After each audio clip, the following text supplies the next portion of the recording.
The first You gunshot can't did bury not the kill truth anyone, forever! but it split the room open like a cracked rib What have you cage. done? Plaster Close rained this from the book. ceiling as the bullet tore through the chandelier, and the glass exploded over the dining table where 4 people had been pretending they were still a family. For half a second, nobody moved, because disbelief is always slower than violence. Then Mira realized the gun was in her brother's hand, and the smoke rising from the barrel smelled like the inside of their father's old factory. "You missed," she heard herself say, though she did not know whether she was accusing him or begging him.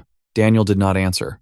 His arm was still extended, but it trembled in a way she had never seen before. Their mother was frozen in her chair, fingers dug into the tablecloth, eyes wide but dry, as if she had rehearsed this scene for years and refused to give it tears. Their father stood at the far end of the room, a wineglass in his hand, staring at the ruined chandelier as though the damage were merely financial. "Put it down," their father said, and his voice was not loud. That was what made it unbearable. It was the same tone he used when an employee miscalculated an invoice. Daniel laughed, and the sound was thin and wrong. "You still think you can tell me what to do?" Mira could not breathe properly. The room felt smaller, like the walls had stepped closer. She remembered Daniel at 12, building a treehouse in the backyard with nails too big for his hands. She remembered him crying the day the dog died, insisting it was his fault for leaving the gate open. Now he was 28 and holding a gun at their father, and she could not connect those two versions of him. Their father set the glass down carefully. "This is not how we solve disagreements." "Disagreements?" Daniel repeated, and the gun dipped slightly as his mouth twisted. Mira's eyes snapped to their mother, searching for a sign that this was still salvageable. Their mother's lips parted, but no words came out. It struck Mira then that her mother had always been quiet at the exact moments that required sound. "Daniel," Mira said, forcing her voice to steady. "If you wanted to talk, you could have just talked." He looked at her then, and the pain in his eyes was worse than the weapon. "You still think this is about talking?" The second shot was not fired. It remained trapped in the chamber, a possibility humming between them. Outside, sirens began to rise in the distance. Someone in the neighborhood had called the police. Or maybe the alarm from the broken chandelier had triggered automatically. Mira could not remember if the system included that feature. All she could hear was the siren growing louder, like a clock counting down. Their father took one step forward. Daniel reacted instantly, swinging the gun back toward him. "Don't," Daniel said. And this time the word came out sharp, like it had teeth. Mira felt her body move before she decided to move. She stepped between them, her back to Daniel, her face to their father. She did not know if she was protecting one from the other or condemning both. She only knew that if another shot rang out, it would tear through more than plaster. "Dad," she said, and the word tasted childish. "Just stop. For once in your life, stop pushing." Their father's eyes flicked to her, and something cold passed through them. "Move aside." The sirens were closer now. Daniel's breath hit her shoulder, uneven and hot. She could feel the gun near her spine, and the knowledge made her heart pound so hard she thought it might bruise her ribs from the inside. "I won't," she said. For a moment, everything stalled. The sirens, the shaking, the memories. Then Daniel lowered the gun, but he did not drop it. He pressed it against his own temple instead. Mira turned so fast she nearly collided with him. "What are you doing?" "You think I'm the unstable one," he said, looking not at her but at their father. "You think I can't handle consequences." Their mother finally stood up. Her chair scraped against the floor in a sound that felt indecently ordinary. "Daniel, please," she whispered. "We can fix this." "You said that 10 years ago," he replied, when he signed the papers. Mira's stomach twisted. The papers, the lawsuit, the transfer of liability. She had told herself she did not understand the details. It had been easier that way. Their father's jaw tightened. "You were not strong enough for what that company required." "I was your son," Daniel shot back. "That should have been enough." The sirens stopped outside the house. Doors slammed. Boots hit pavement. Mira imagined officers fanning out across the lawn, hands on holsters, evaluating sightlines. If they saw Daniel through the shattered window with a gun to his head, they would not ask about family history. "Put it down," she said again, softer now. "Not for him. For me." Daniel's eyes met hers, and she saw the boy with the oversized nails again. His hand wavered. The gun slipped slightly against his skin. "I can't go back," he said. "You don't have to," she replied. "But this is not forward." A shout came from outside. "Police! Drop the weapon!" Everything accelerated. Their father lunged, perhaps to grab Daniel, perhaps to protect himself. Mira did not know. Daniel flinched. The gun discharged. The third shot shattered the last intact window. Glass exploded outward into the night. Daniel stumbled back, not because he was hit, but because the force of his own fear knocked him off balance. He fell against the dining table, knocking over plates that had once held carefully prepared food. The police burst through the front door in a wave of dark uniforms and commands. Mira dropped to her knees instinctively, hands up. She heard her mother scream. She saw her father on the floor, not wounded but restrained, an officer's knee pressing into his back. Daniel lay on his side, the gun skidding away across the hardwood. "Don't shoot," Mira cried, though no one was shooting anymore. "Please don't shoot." An officer kicked the weapon farther from Daniel's reach and cuffed his wrists behind his back. Daniel did not resist. He stared at the ceiling where the chandelier had been, as if calculating the cost of replacement. "It was never about the company," he murmured. But no one seemed to hear him, except Mira. She crawled toward him before someone pulled her upright and pinned her hands behind her.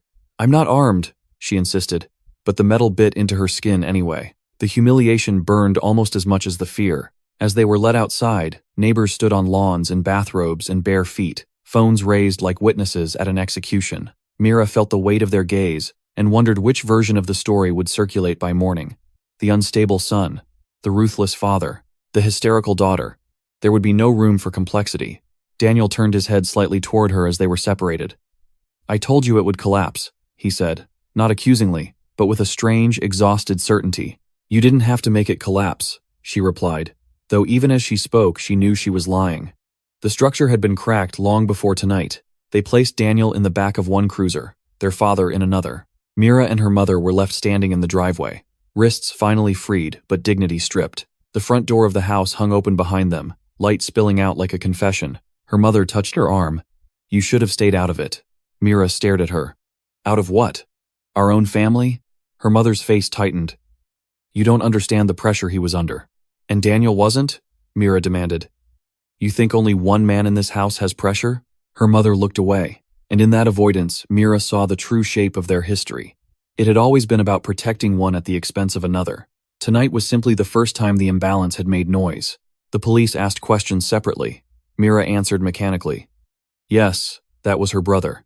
No, she did not think he intended to hurt anyone. Yes, there had been tension about the company. No, she did not know where he obtained the gun. Every answer felt like a betrayal in one direction or another. When the officers finally left, taking both men with them, the house was silent in a way that felt post-apocalyptic. Mira stepped back inside and surveyed the damage. Glass everywhere. The chandelier reduced to a metallic skeleton. The table overturned. It looked less like a crime scene and more like a confession ripped open. Her mother stood in the doorway, not entering. "This will destroy us," she said quietly. Mira turned to her. "Maybe we were already destroyed." Her mother's eyes flashed with something like anger. "You think it's that simple?" "No," Mira said, feeling the weight of every unsaid year pressing on her chest. "I think it's exactly that complicated." They spent the rest of the night not cleaning, but staring. Each shard of glass reflected a distorted version of their faces. Mira imagined Daniel in a holding cell, replaying the moment he pressed the gun to his head. She imagined their father in an interrogation room, crafting a narrative that minimized liability. She wondered which of them would emerge more intact. At dawn, Mira's phone buzzed with messages, friends asking if she was safe, a news alert about a domestic firearm incident involving a prominent local businessman. The headline used her father's name. Daniel was referred to only as the suspect. She showed the article to her mother. He's already been reduced to a footnote. Her mother did not look surprised. That's how these things work. Mira felt something harden inside her. Maybe that's the problem. Later that morning, she drove to the police station alone. Her mother refused to come, claiming exhaustion. The building smelled of stale coffee and institutional regret. She asked to see her brother. They made her wait. When Daniel finally entered the visitation room, separated by thick glass, he looked smaller, not weaker, but compressed. His eyes were clear, though, clearer than they had been in months. "You shouldn't be here," he said into the phone. "I had to see you," she replied. "Before they start rewriting everything." He gave a faint smile. "They already have." She studied his face. "Did you mean to pull the trigger?" He was quiet for a long time. "I meant to force him to look at me. And if someone had died?" He swallowed.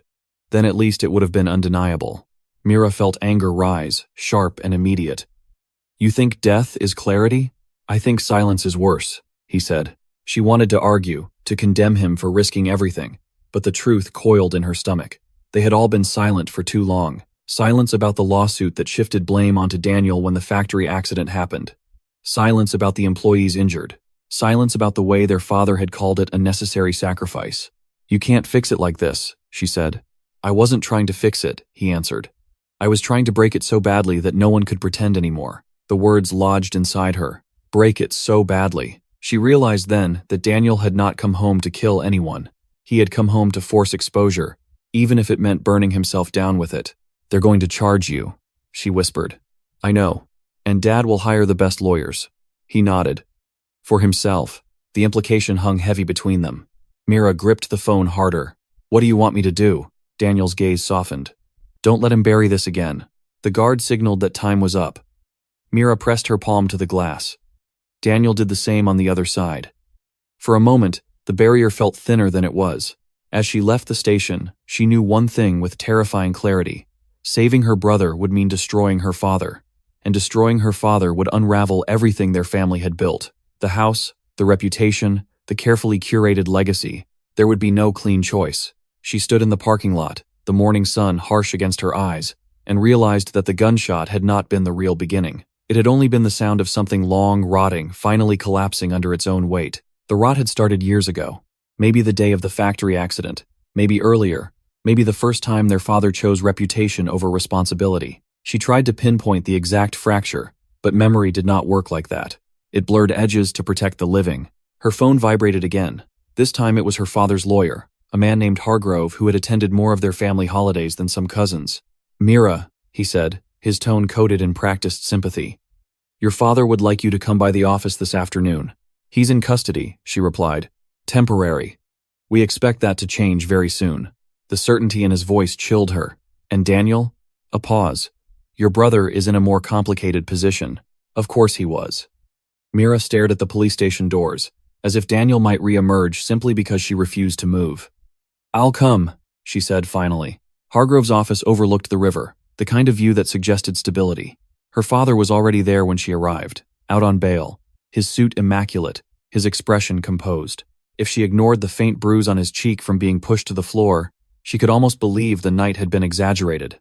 "Mira," he said, standing as she entered. "Thank you for coming." She did not hug him. "You're out quickly." "I have resources," he answered, as if that explained everything. Hargrove gestured for her to sit. Papers were spread across the desk, diagrams of timelines, statements already drafted. Mira scanned them and felt her stomach tighten. The narrative was clean, almost surgical. Daniel had suffered from long-term emotional instability. The firearm was described as an unforeseen escalation. Their father was portrayed as a concerned parent, attempting de-escalation. "You're rewriting it," she said quietly. Her father leaned back. "I'm clarifying it. You're isolating him. He isolated himself when he pulled that trigger." Mira's hands curled into fists in her lap. "You know why he's angry." Her father's eyes hardened. "He is angry because he lacks resilience. He is angry because you let him take the fall." The room seemed to contract at her words. Hargrove cleared his throat, but neither of them acknowledged him. Her father's voice dropped. "Be very careful." "Why? Because I might tell the truth?" "The truth," he said evenly, "is that he signed those documents voluntarily. After you told him it was the only way to protect the company. And the company protected all of us." Mira felt a sharp laugh rise in her throat. "It protected you." Her father's composure flickered for a fraction of a second. "You enjoy this, don't you? The moral superiority." "I hate this," she replied. "I hate that he is in a cell and you are planning a press conference." Hargrove slid a document toward her. "We need your statement, Mira. Your cooperation will help ensure that your brother receives leniency rather than a harsher charge." She read the draft. It asked her to confirm that Daniel had exhibited erratic behavior for months. It asked her to express fear. It did not ask her to mention the lawsuit or the factory accident or the employees who lost fingers and lungs. "If I sign this," she said slowly, "what happens to him?" Her father answered without hesitation. "He gets help, quietly, privately. The public focus remains on the unfortunate incident, not on the past. And if I don't," his gaze met hers, unflinching, "then everything resurfaces. Investigations, civil suits, bankruptcy, and your brother becomes the face of a corporate scandal, rather than a troubled young man who made a mistake." There it was, the choice framed like mercy. Save Daniel by erasing his reasons, or defend his reasons and crush them both. You're asking me to lie, she said. I'm asking you to prioritize survival. She felt the weight of the pen Hargrove had placed beside the document. Survival. The word sounded primitive. Whose survival? Her father did not answer. She left without signing.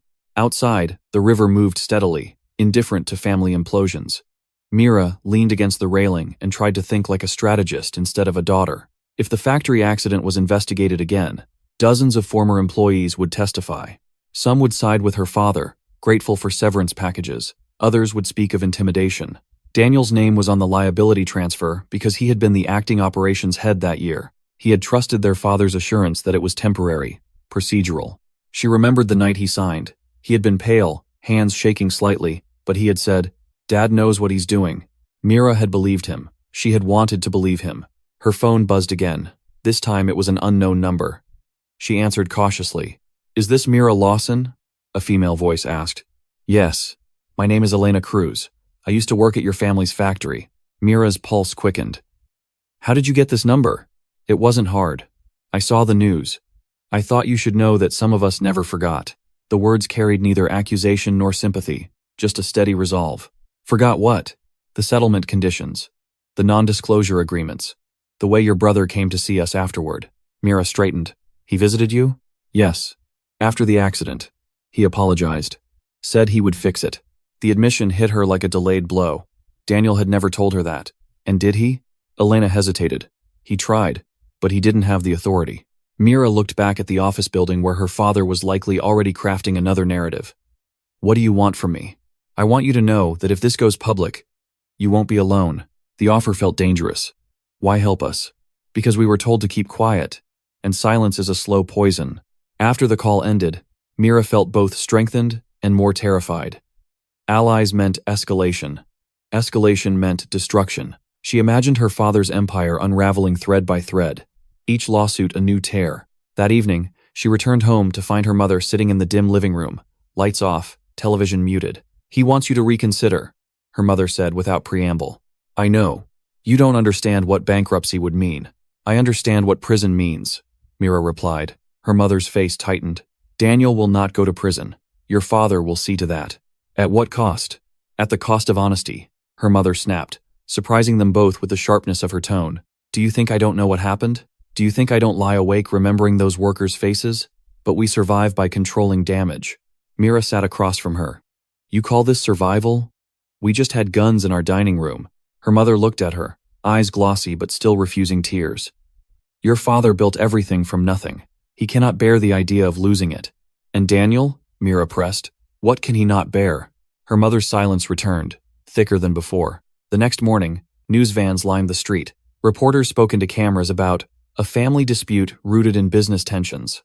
No one mentioned the factory accident yet, but speculation hummed beneath the surface. Mira stayed inside, watching from behind curtains. Her phone lit up with a message from Daniel's public defender requesting a meeting. That detail alone told her more than any press release. Her father had not extended his legal team to his son. She went to the courthouse and found Daniel seated in a small conference room, wrists uncuffed but posture guarded. A young attorney named Patel sat beside him, flipping through a file that looked too thin. "They're considering aggravated assault," Patel explained. "Discharging a firearm within city limits. Reckless endangerment." "He didn't hit anyone," Mira said. "The law doesn't require that he does." Daniel watched her carefully. "Did you sign?" "No." A flicker of relief crossed his face, followed quickly by concern. "He won't like that." "I'm not sure I care," Patel interjected gently. "If the factory incident resurfaces, it could influence prosecutorial discretion. It might paint a picture of motive." Mira met Daniel's gaze. "Do you want that?" He hesitated. "I want the truth. And if the truth destroys him?" Daniel's jaw tightened. "He destroyed me first." The simplicity of his statement unsettled her. Pain had a way of flattening complexity into binaries. "This isn't a duel," she said. "It's a landslide. It will bury everyone." Patel closed the file. "You should understand that if corporate negligence is proven, civil liability could be enormous. Criminal charges are possible." Daniel looked almost hopeful at that. "Maybe that's what it takes." Mira felt anger flare. "You're willing to burn everything down." "I already watched it burn," he replied, just quietly. The hearing was set for the following week. Mira left the courthouse with a sensation of standing at the edge of something irreversible. Each choice now would not just ripple. It would detonate. That night, her father called her directly. "I hear you met with Daniel." "Yes." "You are jeopardizing him. By refusing to lie? By inviting scrutiny." Mira paced her bedroom, the same room she had grown up in, walls still painted a faded blue. "You could end this by admitting what happened." "And admit criminal liability?" he replied, incredulous. "Do you think prison would help Daniel? Maybe accountability would." He was quiet for a long moment. "You have always been naive, and you have always been afraid." The accusation landed harder than she expected. She had never called him afraid before. There was a sharp intake of breath on the other end. "I am protecting this family," he said finally. "From what? Consequences? From annihilation." Mira stopped pacing. "Maybe we deserve annihilation." The line went silent. Then he spoke, voice lower than she had ever heard it. "If you pursue this, you will not recognize what remains." After he hung up, she sat on the edge of her bed and realized he had not threatened her directly. He had warned her about the cost of truth. She did not know which frightened her more. 2 days later, Elena sent her documents, copies of internal emails, safety inspection reports flagged and ignored, a memo suggesting that transferring liability to Daniel would mitigate executive exposure. Mira read the memo 3 times, each pass tightening the knot in her chest. Daniel had not been the architect. He had been the shield. She drove to the river again, documents in a folder on the passenger seat. She imagined handing them to a journalist. She imagined the headline shifting from "domestic incident" to "corporate cover-up." She imagined her father's face as the narrative slipped from his control. Her phone buzzed. It was her mother. "Your father is holding a press conference tomorrow." "About what?" "To express concern for Daniel's mental health." Mira closed her eyes. "He's going to frame him as unstable. He thinks it will protect him from harsher charges. It will destroy him publicly." Her mother's voice cracked slightly. "What are you planning?" Mira looked at the folder. "I don't know yet." But she did know this. Whatever she chose next would not restore balance. It would only shift the damage. She went home and found her father in his study, rehearsing lines in front of a camera.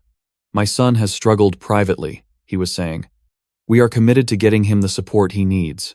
Mira stepped inside without knocking. "You're weaponizing his pain." Her father turned, annoyance flashing. "You are interrupting." "Good." He set the camera down. "This is for his benefit. You're turning him into a narrative of instability, so no one asks about the factory." His eyes narrowed. "You've been speaking to former employees." She did not deny it. He walked toward her slowly, not threatening, but deliberate. "If those documents surface, the company collapses. Hundreds lose their jobs. And how many lost their health already? That was a tragic accident. It was preventable." Silence thickened between them. Finally, he said, "If you do this, you are choosing Daniel over everyone else." She held his gaze. "You chose the company over him." The words hung like a verdict. He did not deny it. The press conference the next day drew a larger crowd than expected. Mira stood at the back, unseen. Her father spoke eloquently about family strain, about regret, about hope for healing. Reporters asked about the gun. None asked about the factory. As he concluded, Mira felt the folder in her bag like a heartbeat. She could step forward now. She could hand it to the journalist from the city paper who was already scanning for angles. Instead, she stayed still, because if she detonated the truth in that moment, Daniel would become both victim and accomplice in the public eye.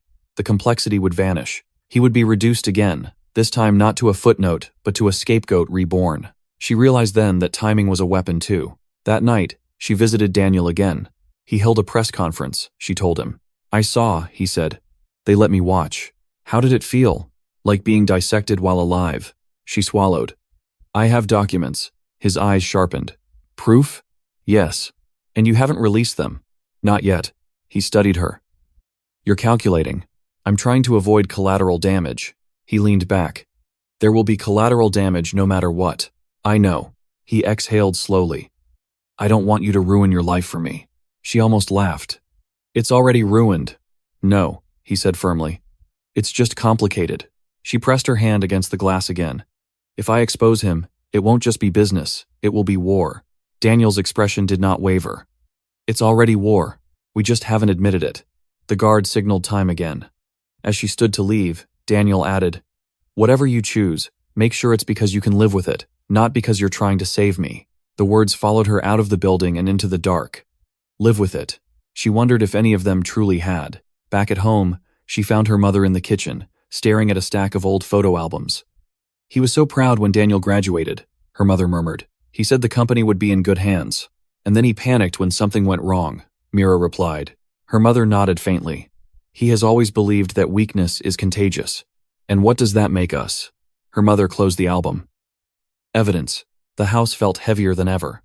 Mira went to her room and laid the documents out across her desk. Each page was a fracture. Each email a choice made in fear. She did not sleep. By morning, she had drafted an anonymous message to a journalist, attaching a single memo, not the entire file. A test. A spark, not yet a blaze.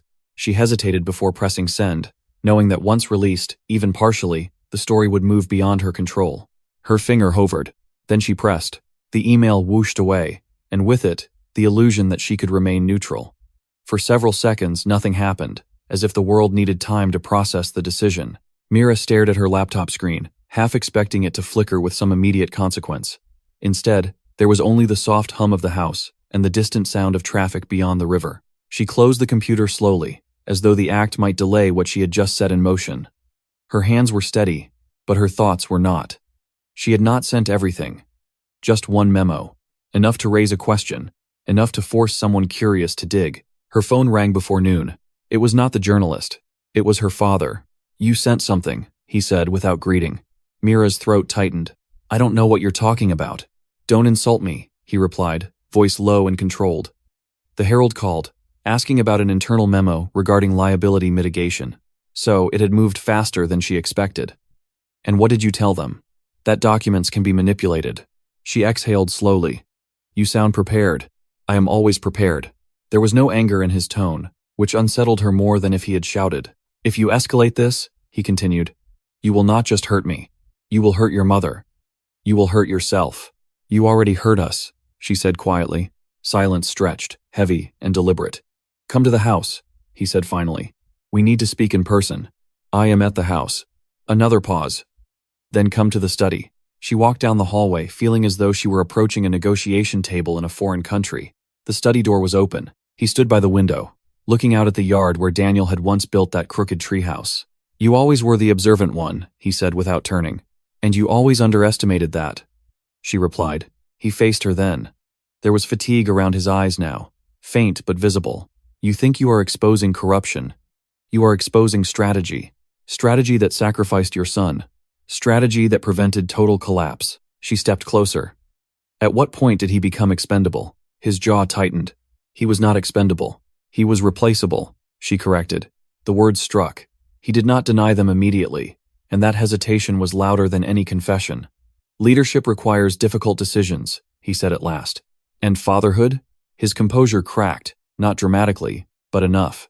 "You think I enjoyed that year? You think I slept?" "I don't know," she admitted. "You never told us." He moved behind the desk, placing distance between them. "Because you were children. We were adults. You were my children." The distinction felt almost tender, but it arrived too late. "He signed because he trusted you," Mira said. "He believed you would protect him." "I believed I was," her father shot back. "If the board had seen executive culpability, they would have removed me. The company would have splintered. We would have lost everything." "You mean you would have lost control?" He looked at her as if she had spoken in a language he did not recognize. "Control is stability. Control is fear," she said. A knock interrupted them. Her mother entered without waiting for permission.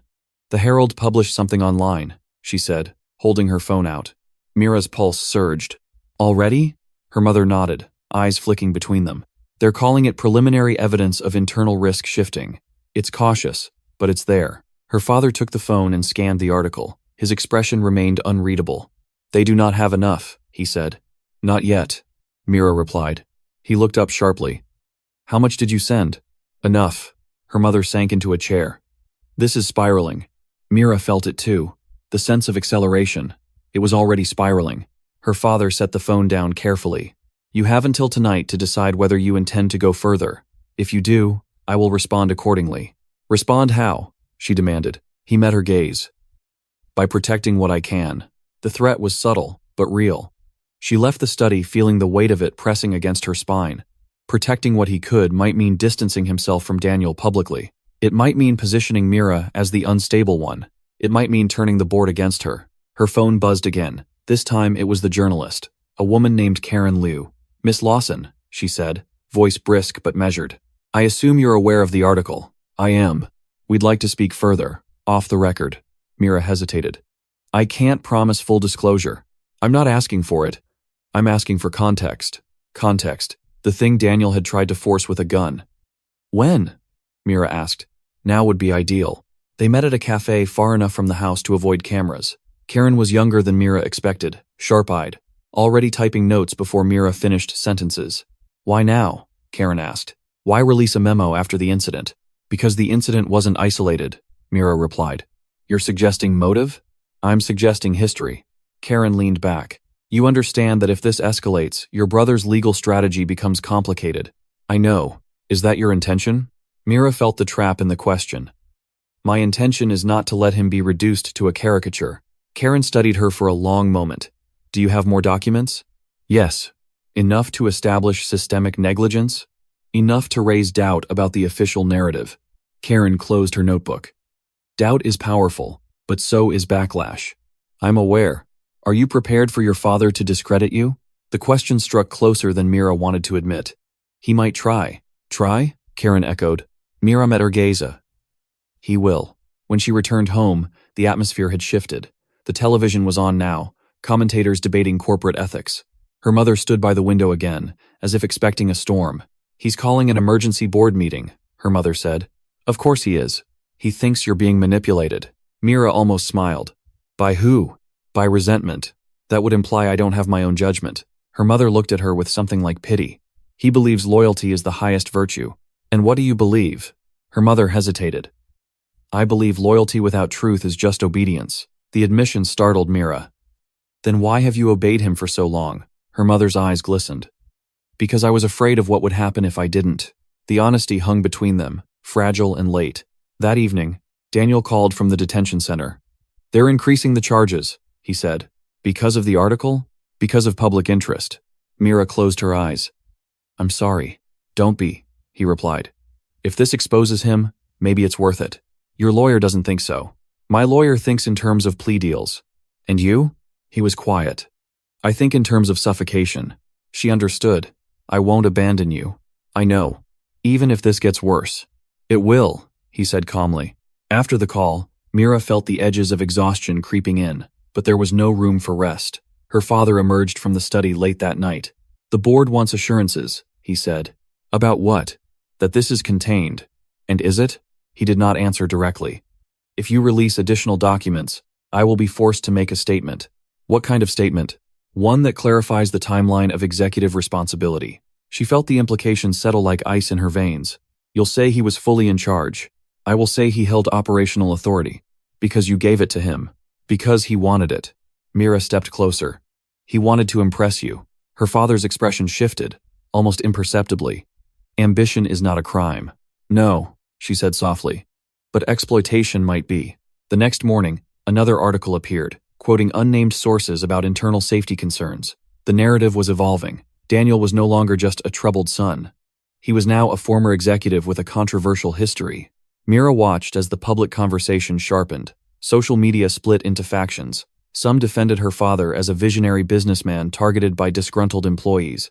Others demanded criminal investigations. Her phone buzzed with a message from an unknown number. We support you. More will come forward. Elena. Mira realized then that the story had moved beyond her control. She was no longer the sole trigger. Others were stepping in. That afternoon, her father summoned her again. You've created momentum, he said. It was already there. The board is considering temporary leave. From your position? Yes, she studied him. For the first time, she saw something like vulnerability.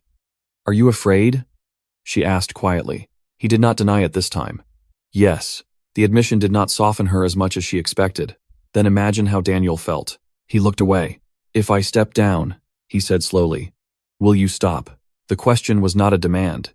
It was almost a negotiation. Will you admit what happened? She countered. He was silent. That's what I thought. Her mother entered then, holding her phone. There's talk of a formal investigation. Her father closed his eyes briefly. This will not end cleanly. It was never clean, Mira replied. That night, she lay awake again, staring at the ceiling. She imagined Daniel in his cell, her father in his study, her mother caught between them. She had wanted to correct an imbalance, Instead, she had fractured the entire structure. Her phone vibrated one more time before dawn. It was Karen. "We're running a larger piece tomorrow," she said. "We've confirmed multiple safety reports were dismissed." Mira's heart pounded. "And Daniel? We'll include context about the operational structure. It won't be flattering. Will it be fair?" Karen paused. "As fair as we can make it." Mira ended the call and sat up slowly. The air felt thinner. The next article would not be a spark. It would be an ignition. She went to the kitchen and found her mother already there, hands wrapped around a mug she was not drinking from. "It's happening," Mira said. Her mother nodded. "I know." They did not speak further. There was nothing left to say that would reduce what was coming. By mid-morning, the article was live. Headlines sharper now. Evidence cited. Quotes from former employees. Questions about executive oversight. Her father watched it unfold in silence. When he finally spoke, his voice was steady again. "You've chosen." "Yes," Mira replied. "Then so will I." He picked up his phone and dialed a number she did not recognize. "Prepare the statement," he said. Effective immediately. She felt the shift before he even explained it. "What are you doing?" "I am stepping aside," he said, temporarily. Relief flickered in her chest, but it was short-lived. "And," he continued, "I will clarify that Daniel assumed full operational control during the year of the accident." The relief died. "You said you wouldn't throw him under again." "I am not throwing him," he replied coldly. "I am stating facts." "You're isolating him," she insisted. "I am isolating liability." Her mother's hand flew to her mouth. "You can't." "I can," he said quietly. "And I will." Mira felt something inside her snap, not explosively, but with a dull, irreversible sound. "If you do that," she said, "I will release everything." He met her gaze. "Then do it." The challenge was not shouted. It was offered like a final card laid on the table. She turned and ran to her room, heart hammering. The folder lay where she had left it. She opened her laptop, fingers hovering over the full file. If she sent it all, there would be no containment. Criminal charges would not be hypothetical. The company might collapse. Her father might face prison. Daniel would be implicated more deeply. But so would the board. Her phone buzzed again. "Daniel." "I heard," he said as soon as she answered. "He's stepping down." And, shifting blame. A pause. "Mira, I know. Don't release everything because of me. He's doing it again. I know." His voice softened. "If you destroy him, you destroy yourself. He already did that." "No," Daniel said firmly. "He shaped you. That's different." She sank onto the edge of the bed. "What do you want me to do?" Another long silence. "I want you to choose without hatred." The words cut deeper than any accusation. She looked at the screen, at the files, at the years of decisions embedded in cold text. Hatred was easy. Precision was harder. Downstairs, she heard her father's voice, calm and authoritative, speaking to someone on speakerphone. The machinery of damage control was already moving. Mira inhaled slowly. Then she began to type. "Not," to the journalist. "Not yet." She opened a blank document instead, the cursor blinking like a pulse waiting to be claimed. If she released everything without structure, it would be chaos. If she shaped it, it could become something else, something undeniable. She titled the document, Timeline. Her fingers moved carefully. Year by year. Inspection reports, board meetings, email threads, the day of the accident, the week after, the liability transfer. She did not embellish. She did not soften. She wrote it as if she were an archivist of her own family's collapse. Downstairs, her father's voice rose and fell in controlled cadences. "Temporary leave demonstrates accountability," he was saying. "We must project stability." Every word he spoke was a brick, reinforcing his version of events. Mira typed faster. When she reached the section about Daniel signing the documents, her hands slowed. She remembered the kitchen that night, the fluorescent light too bright. Daniel staring at the page as if it were written in a language he only half understood. "It's procedural," their father had said then. "We'll sort it out internally." She added that line to the document, not as accusation, as record. Her phone buzzed again. "Karen, your father just released a statement," she said without greeting. "He's stepping aside pending review. He also emphasized that your brother held operational authority." "I know," Mira replied. "Are you going to respond?" Mira looked at the growing document on her screen. "Yes. But not the way he expects." Karen was quiet for a beat. "Be careful. The narrative is hardening. It was always going to. Do you understand that if this becomes criminal, you may be subpoenaed?" "Yes." "And if your brother's defense strategy conflicts with what you release?" Mira swallowed. Then we deal with that. After she ended the call, she printed the timeline. The pages felt heavier than paper. She walked downstairs, each step deliberate. Her father stood in the study again, phone finally silent. He looked up as she entered, expression unreadable. Have you decided? Yes. She handed him the stack. He glanced at the first page. What is this? The full context. I don't need a lesson. It's not a lesson. It's a record. He flipped through the pages slowly. His face did not change much, but his breathing did. Slightly deeper, slightly slower. When he reached the section about the memo suggesting liability mitigation, he stopped. You should not have access to this, he said. I do. And you intend to publish it? Eventually. He set the pages down. Why show me first? Because I want you to see that I'm not acting out of impulse.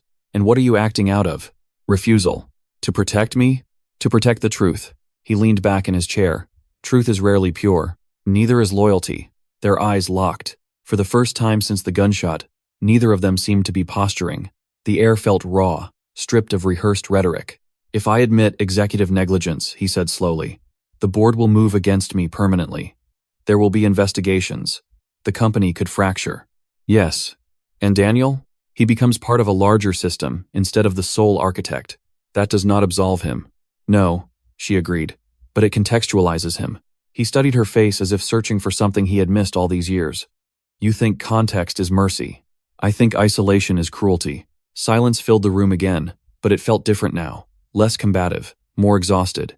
Her mother appeared in the doorway, eyes darting between them. What's happening? Mira did not look away from her father. We're deciding whether this family survives as a lie or fractures into something honest. Her mother's lips trembled slightly. There has to be another way. There isn't, Mira said. Her father closed his eyes briefly. When he opened them, there was something like resignation there, but not surrender. If I release a statement acknowledging oversight failures, he said, you will delay publishing this. Delay, she repeated. Not cancel. Delay. For how long? Until Daniel's preliminary hearing. Mira considered it. If the acknowledgement came from him first, the narrative would shift. It would not be forced by exposure. It would be chosen. But would it be genuine or strategic? You can't frame it as an unfortunate oversight, she said. It has to acknowledge pressure and risk shifting. His jaw tightened.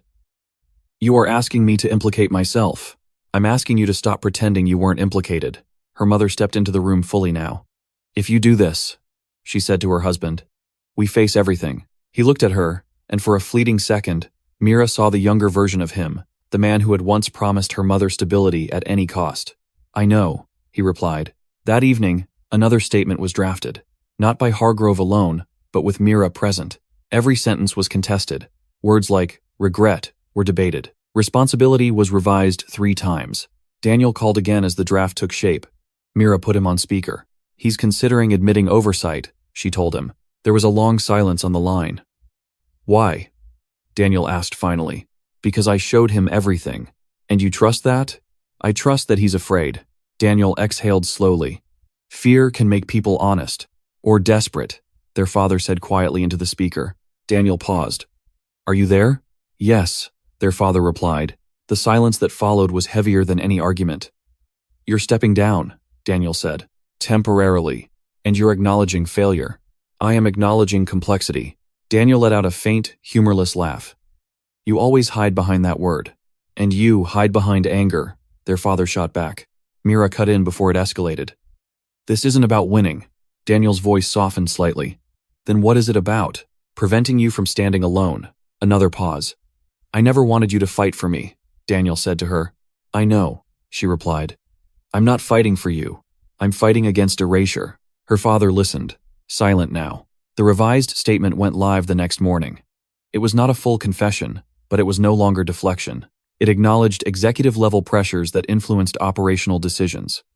It referenced shared responsibility. The media reacted instantly. Analysts debated whether it was genuine accountability or strategic damage control. The board announced a formal review. At the detention center, Daniel watched the coverage with guarded eyes. When Mira visited, he looked different, not relieved, but steadier. He said, shared responsibility, Daniel said. Yes, that's the closest he's ever come. It's not everything, she admitted. No, he agreed. But it's something. His lawyer, Patel, was cautiously optimistic. This could mitigate prosecutorial aggression. she said. If executive oversight is under investigation, it reframes motive. But reframing did not erase the gun. It did not erase the shots. The preliminary hearing approached. Public interest had only grown.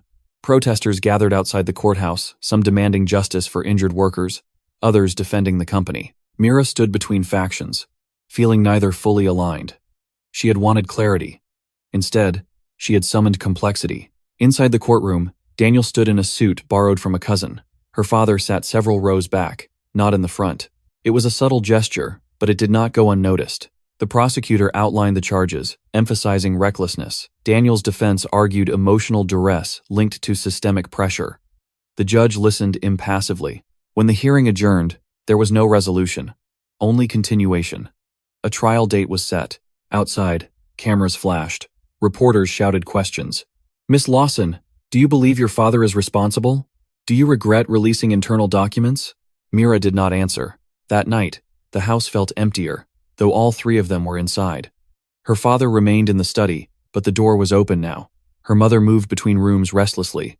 Mira entered the study quietly. "You could still stop this," she said. "So, could you?" he replied. "I mean the trial." He shook his head. "The state decides that now." She sat across from him. "Do you hate him?" He looked startled by the question. "No." "Do you love him?" The pause was longer this time. "Yes." "Then why is that so hard to show?" He leaned back, eyes distant. "Because love does not protect from consequences." "No," she said softly, "but it can change how we carry them." He studied her as if she were a stranger who had learned too much. Upstairs, her phone buzzed with another message from Elena. More employees were willing to testify. The investigation was widening. Mira realized that even if she stopped now, the machinery she had activated would continue. She was no longer the sole catalyst. Days blurred into hearings, interviews, strategy sessions. The board placed her father on indefinite leave. Investors grew nervous. Employees whispered. Daniel's trial loomed. One evening, as Mira sat alone in the kitchen, her mother joined her. "You've changed him," her mother said quietly. "Have I?" "He listens now." "Too late." Her mother considered it. "Maybe not for everything." Upstairs, a door closed softly. Her father had begun sleeping in the guest room. Mira felt the weight of what remained unresolved. Daniel still faced prison. Her father still faced potential charges. The company's future was uncertain. And yet, something fundamental had shifted. Not peace, not forgiveness, but exposure. And exposure, she was learning, was not the same as healing. It was raw. It was destabilizing. It left nerves uncovered. Her phone buzzed one more time before midnight. "Daniel, whatever happens," he said quietly, "don't let this become the only story of us." She looked around the kitchen, at the cracks in the plaster, at the repaired window. "It won't," she replied. But even as she said it, she knew that the gunshot would echo for years. The echo did not fade. It embedded itself into everything that followed, threading through legal documents and dinner conversations, through news segments and sleepless nights. The trial began 3 months later, and by then the company's internal review had evolved into a formal investigation led by an external firm. Words like compliance failure and executive oversight gaps circulated publicly, sanitized phrases attempting to contain what had once been buried in private emails. Daniel sat at the defense table each day, shoulders squared but thinner than before. He had lost weight in detention. The controlled lighting of the courtroom made him look almost translucent, as if stress had leached color from him. Mira sat behind him, close enough to see the tightness in his jaw whenever the prosecutor replayed footage of the shattered dining room window. Her father testified on the 4th day. The courtroom stilled as he took the stand. He wore a dark suit, no tie, a visual concession that he was not in command of a boardroom. His voice was measured, but not as invulnerable as it once had been. Under oath, he acknowledged that during the year of the accident, he had delegated operational control to Daniel while retaining ultimate executive authority. "Why delegate?" the prosecutor asked. "To prepare him for succession," her father replied. "And when the accident occurred, I was informed immediately." "And what actions did you take?" He paused, just a fraction too long. "We initiated internal review procedures and consulted legal counsel." "Did you advise your son to sign documents transferring liability?" The question hung heavy. "I advised him that consolidating responsibility at the operational level would streamline litigation," he said carefully. "Streamline for whom?" the prosecutor pressed. A murmur rippled through the courtroom before the judge called for order. Her father's eyes flicked briefly toward Daniel, then toward Mira. "For the company," he answered. And for you, personally? The prosecutor asked. His jaw tightened. I am the company. The words were not shouted. They were not arrogant in tone, but they were revealing. Later, when Daniel testified, the atmosphere shifted again. He did not deny pulling the trigger. He did not deny pointing the gun. But he spoke about suffocation, about watching injured workers accept settlements they did not fully understand, about signing papers he believed were temporary. I felt erased, he said quietly. Not just legally. Personally. Erased by whom? The prosecutor asked. Daniel did not look at his father. By a system that values containment over truth. The prosecutor pivoted. And so you brought a firearm into your family home? Daniel inhaled slowly. I brought it because I didn't trust words anymore. The courtroom absorbed that. Mira felt each testimony like a tightening coil. No one emerged clean. Not Daniel. Not their father. Not even her. Though she had not taken the stand, the documents she had released were entered into evidence. Context was no longer rumor. It was part of the record. Outside, media coverage oscillated between corporate scandal and domestic tragedy. Commentators debated generational pressure, toxic ambition, mental health. The narrative fractured into interpretations, none fully accurate, none entirely wrong. On the final day of arguments, Mira watched her father and brother sit in the same room without speaking. They did not look at each other. The distance between them felt more permanent than the physical space. The verdict came 2 weeks later. Daniel was convicted of reckless endangerment and unlawful discharge of a firearm, but acquitted of aggravated assault. The judge cited mitigating factors, including documented systemic stressors and shared responsibility within a corporate hierarchy. The sentence was 18 months, with eligibility for parole after 9, and mandatory psychological treatment. The courtroom reacted in waves, relief from some, outrage from others.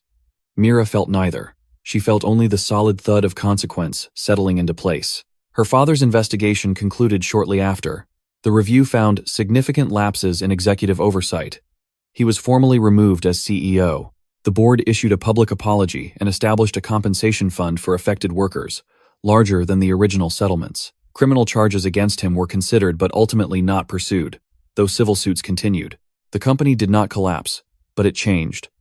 Its stock dipped, then stabilized. New leadership emphasized transparency. Whether that transparency would endure remained uncertain. On the day Daniel was transferred to a lower security facility, Mira visited him again.